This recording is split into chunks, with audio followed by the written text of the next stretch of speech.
In life, many of us grow up believing that success only comes from working harder than everyone else. Wake up earlier, work longer hours, sacrifice everything. But have you ever noticed something strange? Sometimes the person who works the longest hours is not the one who succeeds the most. Maybe you've experienced it yourself. You're the first person to arrive at work and the last one to leave. Yet someone else, working half your hours, gets promoted. You feel exhausted, burnt out, constantly busy, yet somehow you're still behind. If you've ever wondered why hard work alone isn't enough, today's story might change the way you think about effort forever. Because once, there was a farmer who almost destroyed his life by working too hard, until one simple lesson changed everything. Stay with me until the end. In a quiet farming village, there lived a 34-year-old farmer named Samuel. Samuel owned a small 12-acre farm that he inherited from his father. And Samuel believed in only one thing: hard work. Every morning he woke up at 4:30 a.m. before the first light touched the sky. He worked his fields with his bare hands. He refused to spend money on machines. "My father did everything manually," he would say proudly, "and hard work is the only honest path to success." So Samuel planted every seed by hand. He carried buckets of water across the fields. He removed every weed himself.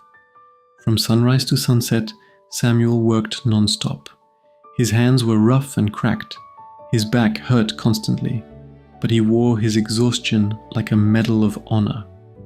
At night, he collapsed into bed, too tired to even talk to his wife, Emma.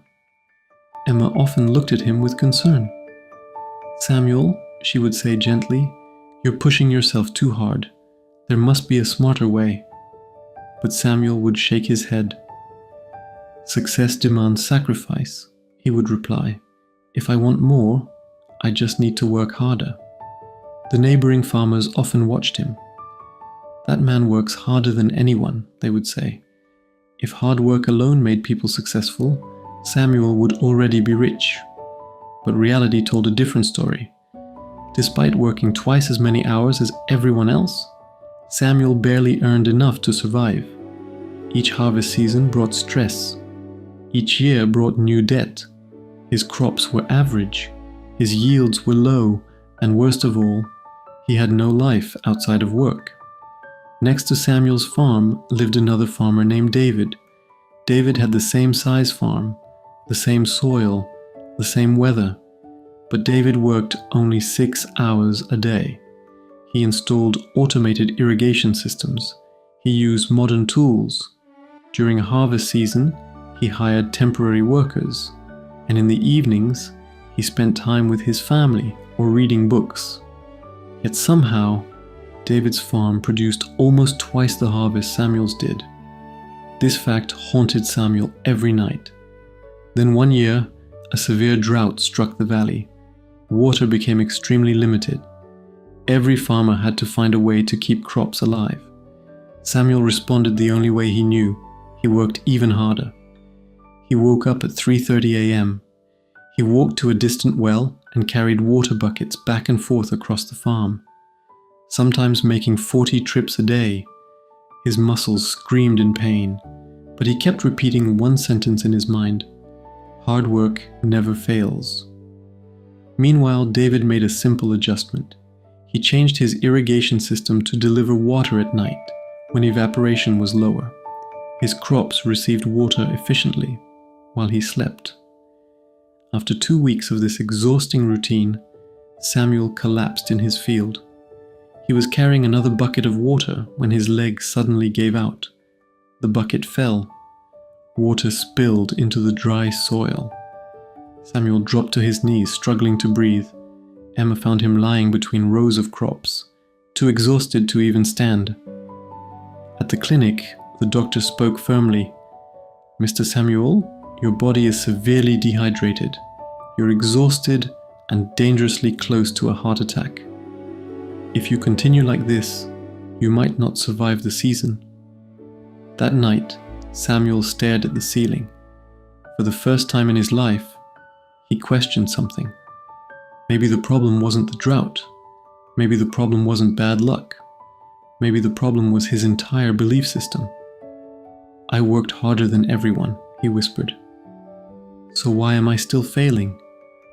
Emma gently held his hand. Maybe, she said softly, you're not supposed to work harder.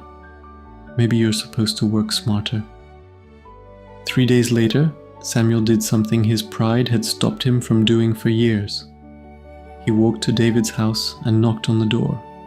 David welcomed him warmly. They sat together overlooking David's thriving farm.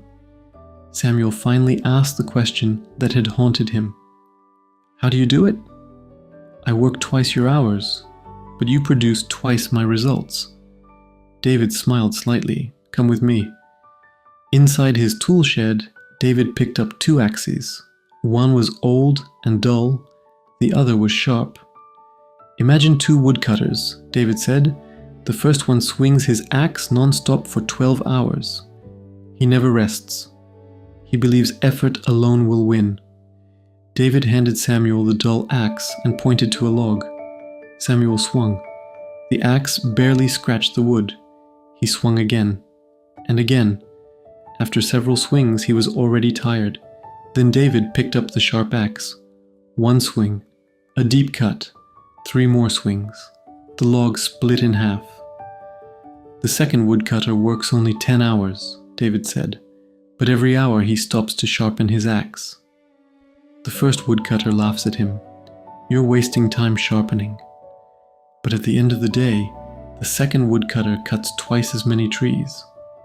David looked Samuel directly in the eyes. You've been swinging a dull axe for years. David then explained 3 lessons. First, systems beat effort. I don't carry water buckets, he said. I built an irrigation system. It does the work while I focus on other things. Second, focus beats hustle. I grow only 2 crops. They grow best in this soil. You grow 5. You divide your attention. I master 2. Third, rest is part of productivity. A tired mind makes poor decisions. A rested mind solves problems. You are too exhausted to think strategically. Samuel went home that evening with something new. Hope. For the first time in years, he didn't rush back to work. Instead, he sat down with Emma and began making a plan. Within a month, he installed a basic irrigation system. He reduced his crops from 5 types to 2. He started planning his work instead of reacting to problems. He even hired a young helper during harvest season. 6 months later, the next harvest arrived. Samuel's farm produced 40% more crops than any year before. But something else changed too. Samuel worked 7 hours a day instead of 15. Yet, he achieved far better results. One evening, David walked through Samuel's fields and smiled. You finally sharpened your axe. Samuel laughed. And it turns out the axe was never the problem. The way I used it was. Remember this, hard work matters, but hard work without strategy is just exhaustion. Before working harder, ask yourself, is there a smarter way? A better system? A better tool? A better focus? Because success doesn't belong to the busiest person. It belongs to the person who uses their effort wisely. If this story made you think differently, share it with someone who might need this reminder. And remember, don't just swing the axe harder, sharpen it.